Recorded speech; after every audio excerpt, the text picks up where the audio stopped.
There is a kind of busyness that no amount of planning can fix. You wake up each morning with a long list of things to do, and by the time your head hits the pillow, half of that list is still waiting for you. You rush from one task to the next, answering messages, putting out fires, and trying to keep up with a world that never seems to slow down. And at the end of it all, you look back at your day and wonder where all those hours actually went. You have probably felt this yourself. You set goals at the start of each week, but by Wednesday they have already been buried under urgent emails and unexpected demands. You feel like your time belongs to everyone except you. And no matter how many calendars, planners, or productivity apps you try, the feeling of being behind never goes away. You have probably tried waking up earlier. Maybe you tried scheduling every minute of your day. Perhaps you even forced yourself to work through exhaustion, believing that if you just tried harder, you could finally catch up. But the harder you pushed, the more drained you became, and the cycle only got worse. The problem is not that you are lazy or disorganized. The problem is that modern life was designed to steal your attention.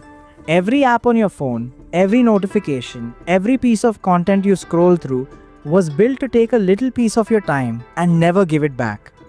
You are not failing at time management. You are fighting a battle that willpower alone was never meant to win. In Japan, people have understood something important about time for a very long time. They do not try to manage every minute or fill every hour with activity. Instead, they focus on what truly matters and let the rest fall away.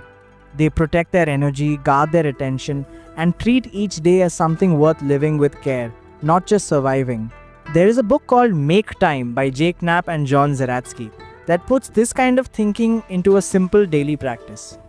It offers 4 steps that feel very close to what Japanese wisdom has taught for generations. Today, I want to share these ideas with you, woven together with practices from my own culture, so you can stop chasing time and start choosing how you spend it. I hope these ideas bring you the same calm and clarity they have brought me. Number 1. Why willpower was never meant to carry you. In Japanese, there is a word called gaman, which means to endure with patience and dignity even when things are difficult. We are taught from a young age that success comes from pushing harder. If you are not productive enough, try harder. If you cannot focus, force yourself. If you are tired, drink more coffee and keep going. We treat willpower like a muscle that should never be allowed to rest. But gaman does not mean pushing yourself until you break. It means enduring wisely, knowing that some struggles require patience rather than force. There is a difference between bearing a hardship with quiet strength and burning yourself out by refusing to stop. The truth about willpower is that it is a limited resource. Every decision you make throughout the day, from what to eat for breakfast to how to respond to a difficult email, uses a small piece of your mental energy. By the afternoon, most people have already spent the best of what they had. This is why you can resist distractions in the morning, but find yourself scrolling through your phone for an hour after dinner. The Japanese have always understood that discipline is not about brute force. It is about building a life where the right choices become easy and the wrong choices become hard to reach. You do not need more willpower. You need a better way of using the little you have. Number 2. Choosing one thing that matters most. In Japanese, there is a practice called kore, which means the morning ceremony or greeting that sets the tone for the day ahead. Every morning, in many Japanese workplaces and homes, people begin with kore. It is a moment to pause, gather your thoughts, and decide what this day will be about. It is not a long ritual.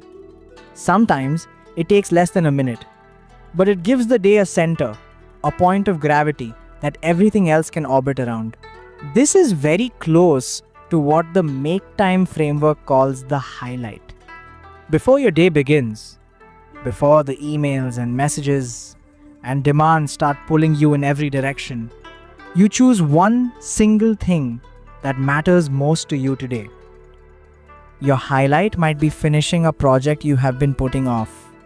It might be spending a full hour with your children without looking at your phone. It might be writing the first page of something you have always wanted to write. The important thing is that you choose it before the world chooses for you. When my grandfather started each morning, he would sit quietly and ask himself one question: what would make today feel complete? He did not try to plan every hour. He simply chose one thing that would give the day its meaning. If everything else went wrong, but that one thing was done, the day was still a good day. You can practice this tomorrow morning. Before you reach for your phone, before you check your messages, sit for one moment and ask yourself, what one thing would make today feel worthwhile? Write it down or simply hold it in your mind. That single decision, which takes less than a minute, can change the entire shape of your day. Number 3. Guarding your attention like something precious. In Japanese, there is a concept called mushin, which means the state of no mind, where distractions fall away and only the task in front of you remains. Samurai trained for years to reach mushin. In battle, a wandering thought could cost you your life. So they learned to let go of fear, doubt, and distraction until their mind became perfectly clear and completely present. They did not achieve this through force. They achieved it by removing everything that did not belong. This is what the Make Time framework calls laser mode. Once you have chosen your highlight for the day, you need to protect the time you spend on it. And the biggest threat to that time is not other people or unexpected emergencies. It is the small, quiet distractions that steal your attention 1 minute at a time. Think about how many times you pick up your phone without even thinking about it. Think about how often you open an app just to check something quickly and then realize 20 minutes have disappeared. These distractions are designed to be irresistible. They are not your fault, but they are your responsibility to manage. You can create your own version of mushin by making distractions harder to reach. During the hours you spend on your highlight, put your phone in another room. Remove the apps that pull you away most often, even if only for a few hours. Close the tabs on your computer that have nothing to do with your task. You are not locking yourself in a prison. You are clearing the battlefield so your mind can do what it does best. When you remove distractions before you start working, you do not need to use willpower to resist them. They are simply not there. And in that clear, quiet space, you will be surprised by how much you can accomplish and how good it feels to give something your full attention. Number 4. Feeding your body so your mind can work. In Japanese, there is a word called genki, which means your original spirit, your natural health and energy. When someone in Japan asks "Ogenki desu ka?", they are asking about more than just your mood. They are asking whether your life force is strong, whether you are well in body, mind, and spirit. Genki is not something you create through caffeine or motivation. It is something that already exists within you and needs to be protected and fed. This is what the Make Time framework calls energize, and it is the step most people ignore. We spend so much time thinking about productivity tricks and focus methods that we forget the most basic truth. Your brain is part of your body. If your body is exhausted, your mind cannot think clearly. No system or framework will save you if you are running on 4 hours of sleep and a diet of processed food. The Japanese have always treated physical care as the foundation of everything else. My grandmother never spoke about productivity, but she slept 8 hours every night, walked every morning, and cooked simple meals from fresh ingredients. She had more calm energy at 70 than most people have at 30. She understood that you cannot pour from a cup that is empty. Taking care of your energy means 3 simple things. Sleep enough, even when the world tells you that rest is laziness. Move your body each day, even if it is just a walk through your neighborhood. And eat real food that gives you strength rather than quick comfort that leaves you crashing an hour later. These are not exciting tips. They are not new or surprising, but they are the foundation that makes everything else possible. Number 5. Looking back so you can move forward. In Japanese, there is a practice called mokuso, which means silent reflection or quiet meditation. In many Japanese martial arts, every training session ends with mokuso. The students sit in silence, eyes closed, and review what happened. What went well? What could be better? What did they learn? This is not punishment or self-criticism. It is a gentle practice of honest looking. This matches the final step in the Make Time framework, which is called reflect. At the end of each day, you take a few minutes to look back. Did you complete your highlight? How was your focus during the day? How was your energy? What helped you and what got in your way? You do not need to write long journal entries or grade yourself harshly. Just notice. Maybe you chose a highlight but got pulled away by an unexpected phone call. That is useful information. Maybe you noticed that your energy crashed after lunch because you ate too much. That is useful too. Each day teaches you something about yourself, but only if you take a moment to listen. Over time, this small habit of reflection creates something powerful. You start to see patterns. You learn which times of day you focus best, which environments help you work, and which habits drain your energy. You become a student of your own life, and that knowledge is worth more than any productivity book. Number 6. Living on purpose instead of reacting to everything.